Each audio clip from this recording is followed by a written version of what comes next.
Take number 3 today, because the first time I realized it's already too dark because it's 4 p.m. I chose a different room, but nature works in the same way, so it got dark eventually. And then I remembered that I had a ring light, and between me and that ring light only stands that it's in the basement, and I have to go to the basement alone, and all I have to deal are all these serial killers and poltergeists that are hiding there. But I did it. I did it because I already made makeup and I couldn't waste it. So we are shooting today like it's 2018 again, and we are doing a beauty vlog. Welcome back. Welcome back. So, quiet luxury again. So quiet that we don't even notice it anymore. But seriously, what happened? Where is it? Fashion and clothing aren't just about showing people who you are or what social group you belong to.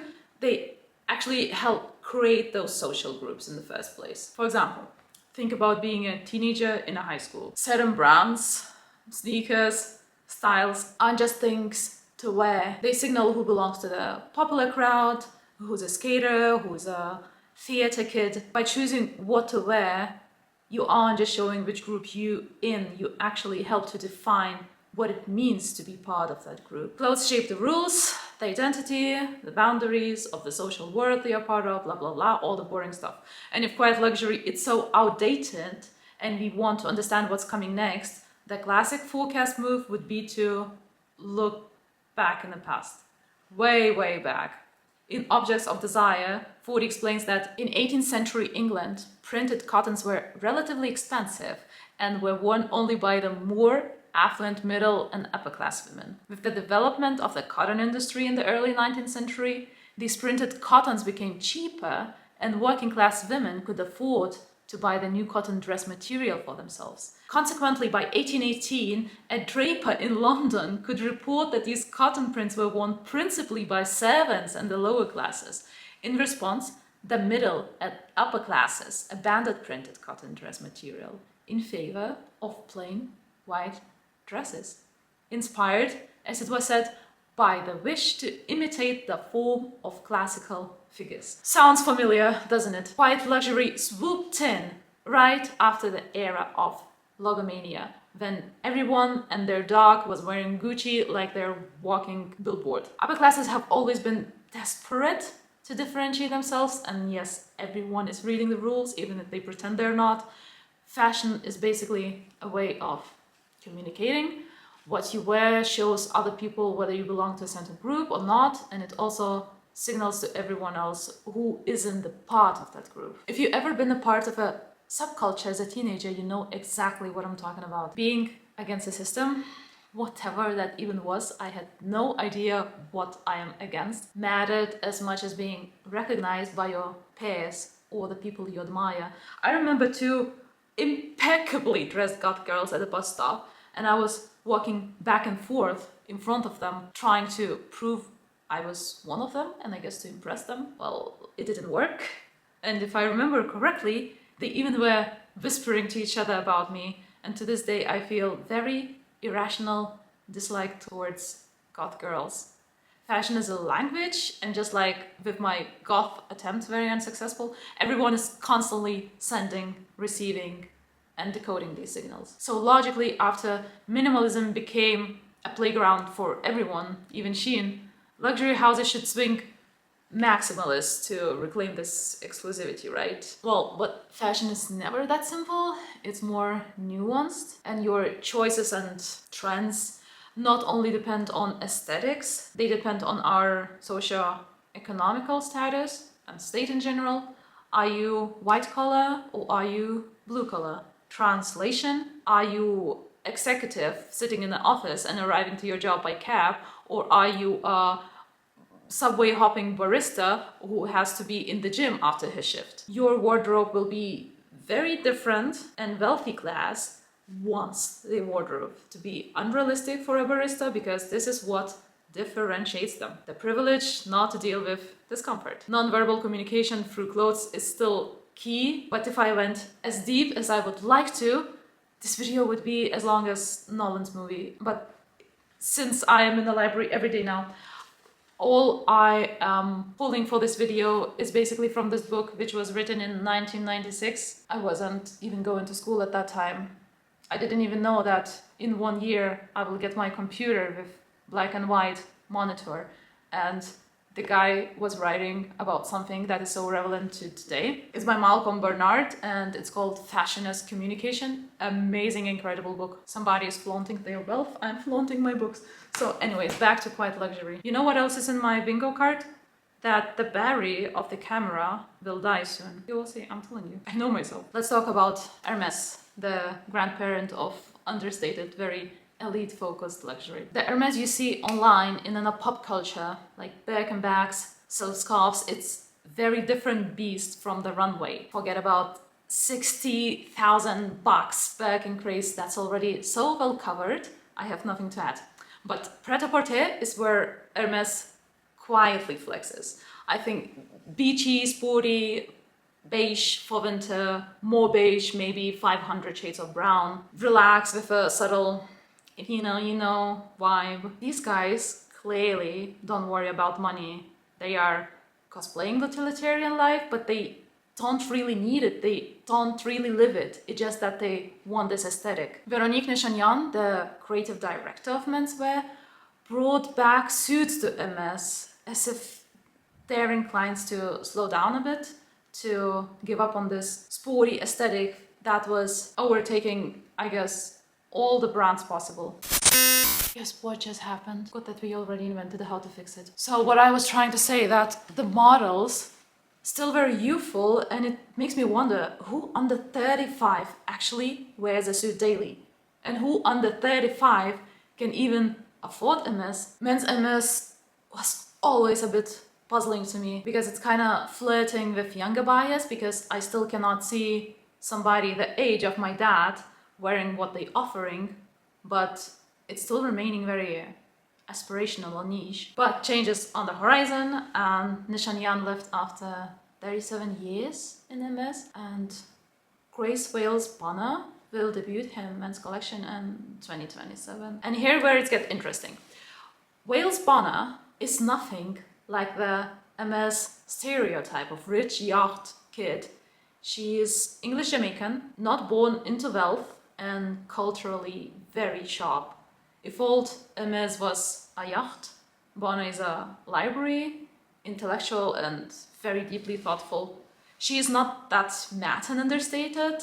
She brings a bit of pearls and gemstones. It's like flourishing, and she's not afraid to draw attention to her roots. Previously, she has incorporated archival photo prints passed down by the Johnson family, who published influential black fashion style politics magazines during the civil rights and black power movements. This is, I'm talking what she did for her own collections. These prints celebrate black elegance and highlight legacy of cultural sophistication, rarely referenced in luxury. You definitely are familiar with her work from the last Met Gala, as she dressed F.K. Twigs, Jeff Goldblum, Lewis Hamilton, and these are people who are notable for their talent and influence rather than traditional elite wealth. Gender fluidity is centered to her design DNA, with crop jackets, emphasized waist, flowing silhouettes that feel modern, inclusive, and deeply connected to her heritage. With this decision, Hermes is clearly targeting a younger generation that's starting to earn money but wants cultural credibility alongside wealth. Hiring Bonner isn't just from the place of admiration to her impeccable talent. It's strategic, as she brings authenticity, diversity, and cultural credibility to attract young, aspirational customers who want status, but also through knowledge and identity rather than cashmere turtlenecks. Think of it as new. I know history, I read books, but my dad is also a CEO. Now let's pivot to the fashion house most people have forgotten existed, Ferragamo. Here's a funny story. My boyfriend and I have a game, and walking down a big shopping street like Berlin's Kudamm, we would stop at shop windows and pick one item we would take for free. Stopped at Ferragamo, he recoils like somebody just offered him expired fish. Apparently to him, Ferragamo screams extreme luxury in a way that's almost physically offensive. Compare that to Margiela and think, oh, that person is into fashion. But Ferragamo immediately says, I live in the world of wealth so excessive, and it disgusts him. He connected to the hyper-luxury, like wealthy elites flaunting status at the expense of the poor and working class. He even gave me El Salvador example, where Ferragamo was famous among corrupt president who actually collected the shoes of the brand. I dove deeper into that, and actually Ferragamo is quite liked by these controversial figures. One more of them is Imelda Marcos, the former First Lady of the Philippines, is famous for her extremely lavish lifestyle during her husband's Ferdinand Marcos regime, widely accused of corruption and human rights violation. She has a massive collection of shoes. Many of them are from Ferragamo. Brand doesn't necessarily want to be associated with that, but overall it matters for reputation and leaves a stain on the brand. Leaving that aside and pretending we don't know all of these details, Ferragamo has always been synonymous with high-class elegance. Feminine, form-fitting, sleek, uncreative. Personally, I didn't care about it at all, but everything shifted in 2022 when Maximilian Davis took the creating steering wheel. Funny enough, like Barnard, he's also English Jamaican, and he's shaking up Ferragamo with gender fluid shapes, aligning men's and women's collections and making runways more sultry and darker.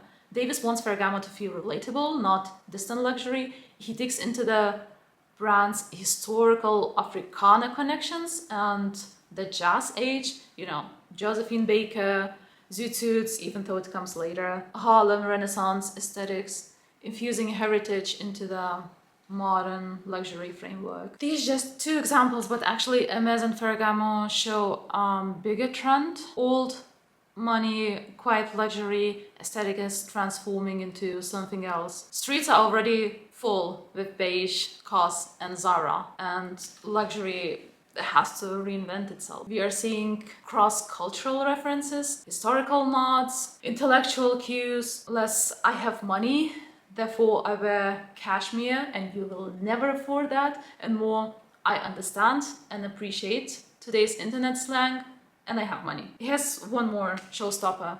At the Bottega Veneta Spring 25 show, the brand invited TikTok creator Jules Lepron.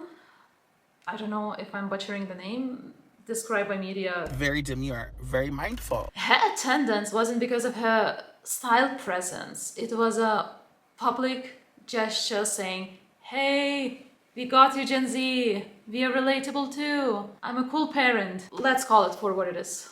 Luxury is desperately seeking for relevance. Brands know that in today's climate, high status no longer just means a flashy logo. It means we are culturally aware, we are inclusive, we speak your language, dear Gen Z, and yet underneath the surface, the same old project is happening, creating new fences. Problem is, authenticity doesn't scale when you are also charging thousands for a bag. Creme de la creme is starting to cosplay witty intellectuals, flaunting knowledge and awareness instead just wealth. On my Instagram, I ask you what comes after quiet luxury. By the way, I do quite deep researches for my YouTube, so I cannot upload so often, but Instagram is more for my light-hearted fashion content, bit of a, random knowledge or gossip. So, punk sounds exciting, anti-establishment, anti-brand, but it will never align with the values of wealthy consumers looking to signal status. My guess would be the next big thing after quiet luxury is about flaunting knowledge and cultural literacy, authentic or not. And literacy can also manifest in a sense of feeling the temperature of social media, of feeling what's on right now. Objects will signal membership in intellectually and culturally aware circles rather than just understated wealth. Subtlety, it's not a word. Subtlety. Subtlety becomes a different kind of brag. Not that you have money, of course you still do, but that you also get it. Think bespoke tailoring with references to cross-cultural and cross-gender At the end of the day, luxury will always reinvent itself, not out of creativity, but out of survival. When the quiet luxury becomes loud enough to be adopted by common people, the elite just find a new language. This time it's not about logos or beige cashmere. It's about craft and cultural awareness. And sure, it looks smarter, maybe even progressive, but let's just be honest, it's the same performance of exclusivity, just with better lighting and a footnote about diversity. We are seeing more designers of color stepping into big houses, which is an amazing and necessary shift, but it's also fair to ask whether these brands are embracing real change or just collecting tokens to look progressive. Fashion, after all, has always been about communication, using clothes to say, I belong here and you don't. The new elite won't show off their Laura Piana, they will show off their cultural references. They will talk about this very hot photography exhibition wearing their 8,000 blazer inspired by community, whatever that community is. And to the rest of us, we will scroll past, half impressed, half nauseated, because fashion will always find a way to sell as an illusion that we belong, even though we never will.